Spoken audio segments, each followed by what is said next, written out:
The Las Vegas Sphere was supposed to be a game changer, a planetarium on steroids, blending futuristic tech with jaw-dropping entertainment to redefine live events.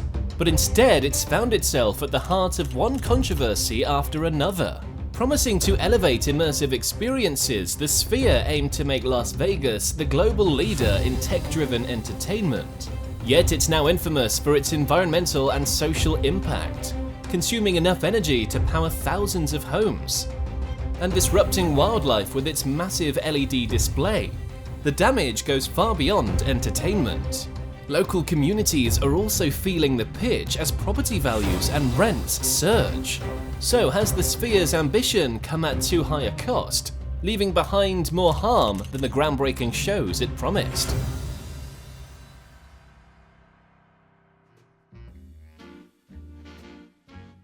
So back in 2018, the Las Vegas Sphere wasn't just another splashy Vegas stunt, it was the stunt. Designed by Populous and bankrolled by Madison Square Garden Entertainment, this thing was pitched as the future of entertainment.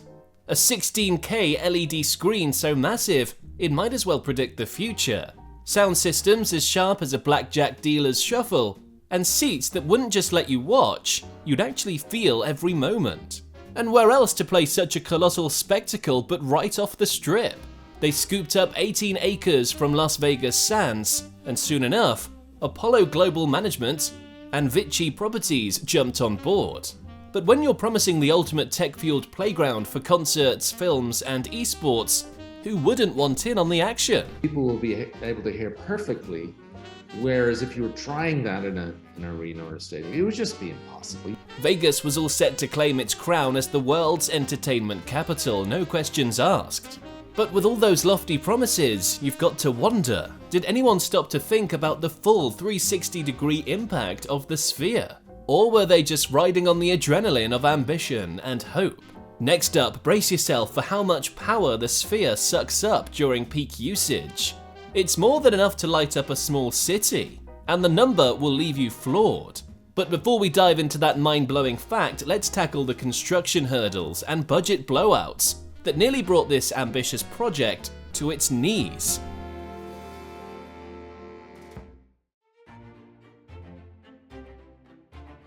Construction for the Sphere kicked off in 2019 with a bold $1.2 billion budget and some serious engineering muscle. They even brought in one of the biggest cranes on Earth to piece it together like a giant 3D puzzle. By the end of the year, things were looking smooth. Foundation set, walls going up. But then, 2020 happened. The COVID-19 pandemic threw everything off track, freezing global supply chains and pushing the grand opening from 2021 to 2023. And the troubles didn't stop there. The Sphere's cutting-edge LED exosphere became an engineering nightmare, with thermal expansion and structural alignment causing delay after delay, turning progress into a frustrating game of 2 steps forward, 1 step back. And if that wasn't enough, inflation, supply chain woes, and design changes blew the budget sky high, landing at $2.3 billion. That makes it the most expensive entertainment venue in Vegas, even beating out Allegiant Stadium. Now, it's privately funded, so you might wonder, why should the public care about the cost? Well, it turns out it matters more than you'd think, and we'll dive into that later. But here's the billion-dollar question. Is the Sphere the ultimate Vegas gamble? Will everyone involved walk away winners, or is this a high-stakes bet that leaves some or everyone losing? The answer lies in how this colossal project has impacted the community, especially the working-class residents nearby. But first, let's talk about how much energy the Sphere guzzles. Spoiler, it's enough to power more homes than you'd imagine.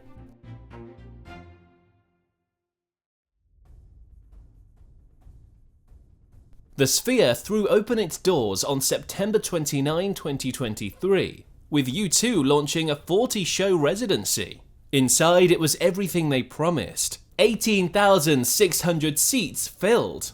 4D effects so intense you could practically feel the music. The sound in the Sphere is absolutely phenomenal, and I'll have to take you back to the initial stages of when we started thinking about this. And on the outside, Well, you'd need to be blind to miss that 580,000 square foot LED display rewriting the Las Vegas skyline.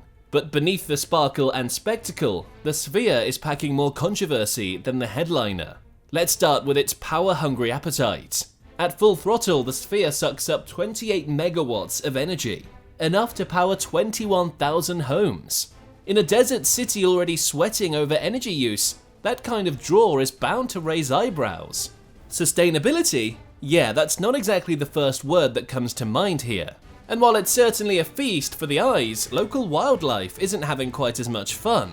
Migratory birds and nocturnal animals are getting all kinds of confused by the flashing lights, with disrupted patterns and even fatal collisions.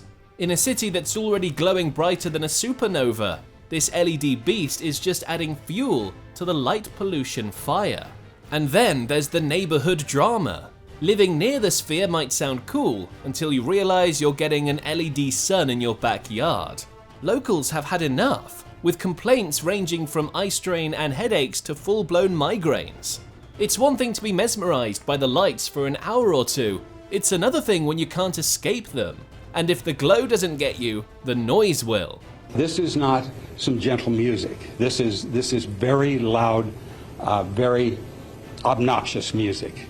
And the Sphere's been an asset to Las Vegas, no doubt. But Park Towers has been there since 2000, and people have lived there for 22, 24 years. The Sphere's high-tech audio systems may be great for concerts, but for nearby residents, not so much.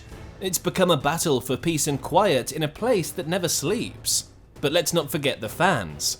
While the Sphere was supposed to be the ultimate concert experience, not everyone's having the time of their life. The higher you go in the venue, the steeper the seats get, and that's where things start getting interesting. Fans have reported everything from vertigo to straight-up motion sickness. When the ceiling feels like it's caving in or the floor seems to shift beneath you, it's easy to wonder, are we at a concert or on a roller coaster? For those with a fear of heights or sensitivity to motion, this might be one show where you watch from home. And this isn't just a Vegas issue. Across the pond in London, a similar Sphere project was proposed but never saw the light of day. Why? A report warned the exterior LED lights could wreak havoc on people with epilepsy, mental health conditions, or even dementia. The flashing lights could trigger seizures or make people feel trapped in their own homes, like prisoners to a giant glowing orb. Sound familiar? The only difference is, Vegas got its Sphere, and the residents here are living with the consequences. Next up, we'll take a closer look at what's being done, or not done, to tackle these growing concerns. But first, let's talk about the socio-economic impact of this technological and architectural marvel on the local community.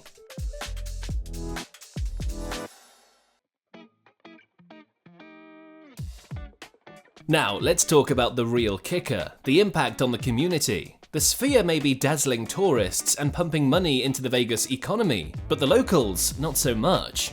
Property values are skyrocketing, rent hikes are becoming a regular thing, and long-standing residents, especially working-class families, are being priced out. Nevada's housing protections are about as weak as the casino odds, and people are feeling the squeeze. And if rising costs weren't bad enough, stricter property management rules like banning outdoor furniture or limiting access to buildings are making it even tougher to stay. Sure, the Sphere is creating jobs and drawing in big spenders, but it's the wealthier folks and investors who are cashing in. Meanwhile, the people who've lived in these neighborhoods for years are left struggling just to keep up. Inside the Sphere, it's all about innovation and spectacle. Outside, it's a fight to hang on to what little is left.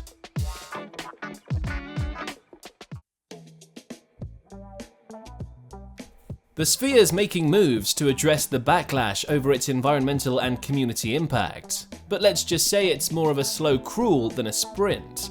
On the environmental front, they've signed a 25-year deal with NV Energy to eventually source about 70% of the Sphere's power from solar energy, thanks to California's Sierra Solar project, though that won't be fully up and running until 2027. In the meantime, they're trying to make up for their energy binge by buying renewable energy credits. But let's be real, 28 megawatts is still a colossal number. and critics aren't exactly popping champagne over this yet. As for light and noise pollution, there's been a bit of progress, though it's more likely baby steps. The light pollution, still glaring. Nothing concrete has been done, but experts have suggested tweaking the LED wavelengths during bird migration seasons. An idea that's floating around but not implemented. Noise, however, is a different story. The Sphere capped outdoor event sound levels at 85 decibels. And there's a strict curfew. No booming bass after 11:30 PM. Except for New Year's Eve, of course, because Vegas. They'll also review these noise limits yearly, so it's not exactly set in stone. Now let's tackle the elephant in the room, the displacement of long-time residents. Nevada's rolled out a few new laws like longer eviction notice periods and tighter rules on rent hikes. But whether that's enough to stop long-time locals from being priced out is still a big question mark. Communities, particularly in areas like West Las Vegas, are feeling the pressure as property values soar, and living costs follow suit. Local governments are trying to balance urban development with preserving the cultural heritage of these neighborhoods, but it's a delicate dance. Affordable housing initiatives are starting to pop up, with tax incentives for developers and requirements to include low-income units in new projects. But when property values are skyrocketing thanks to the Sphere, you've got to wonder, how much of a difference can these measures really make?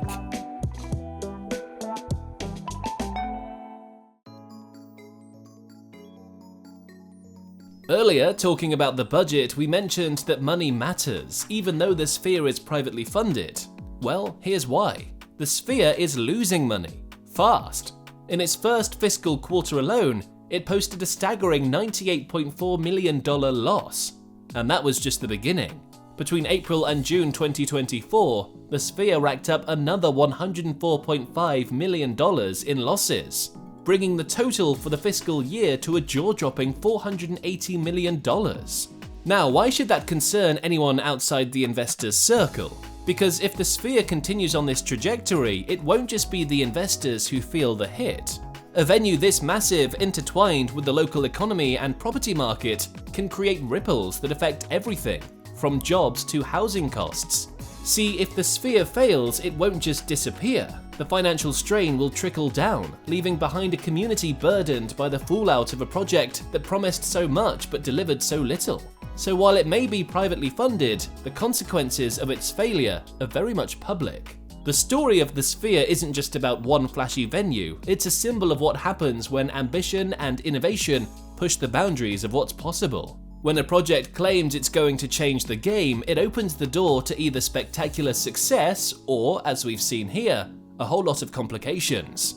What was once envisioned as a dazzling example of architectural and technological brilliance has now morphed into something of a cautionary tale. From environmental headaches to community displacement, the Sphere has become a battleground where progress meets its price. It's a reminder that when grand ideas collide with real-world complexities, the result is rarely as shiny as the sales pitch. And while the Sphere's future hangs in the balance, its journey so far speaks volumes about the risks that come with pushing the limits in the name of innovation. At the core of it all, the Sphere represents a much bigger conversation about the true cost of innovation, not just in terms of dollars, but in how it affects the environment, local communities, and even its own financial survival. Whether it ultimately fulfilled its grand vision or fades into controversy, one thing is certain. It's already left an indelible mark on the Las Vegas skyline, and maybe even beyond. Ready to be amazed by the next groundbreaking construction project? Click on the video now and dive into a world where engineering and imagination collide. See you there!